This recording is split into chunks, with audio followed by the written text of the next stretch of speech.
I'm going to tell you a story. So I wanted to mention this last episode. A friend of mine said, talk about the story on the show. I didn't find it interesting. If it is interesting, you tell me.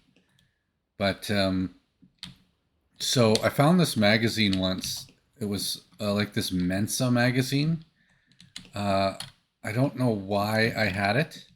It was just there. Uh, I am not in MENSA. I've never tried to be in MENSA. But I happen to have this magazine from MENSA. And it had a cross number uh, puzzle in it. And I was like, well, that's like a crossword. So people can solve this. And I'm a software engineer. And I'm like, you know what? How, surely I can make a little application that could automatically solve this. So I worked on it for about 4 hours one evening. And I realized that the algorithm I was using was a form of bubble sort where it had 4 or 5 nested loops. And again, what are you going to learn in 4 or 5 hours?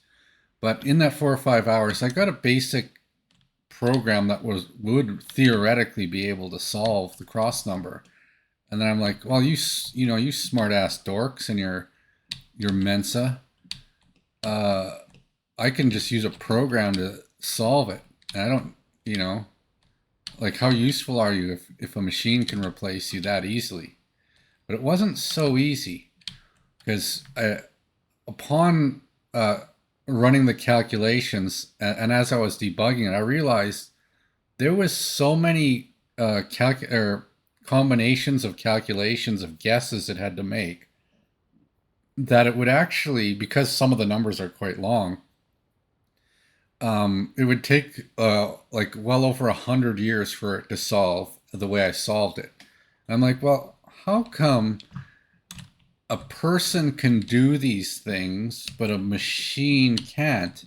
And people have mush brains. Even smart people have mush brains compared to computers. Computers are much more, uh, they're repeatable.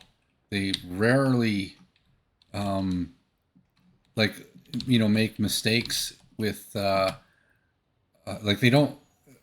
There are some instances where computers do make mistakes, but 99.99999% of the time, the calculations are repeatable and accurate.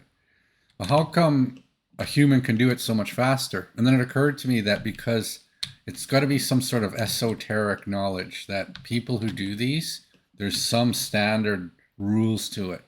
And then I would have needed to know those rules in order to apply it to the algorithm. And then the mush brain humans would have been made obsolete uh, pretty quickly.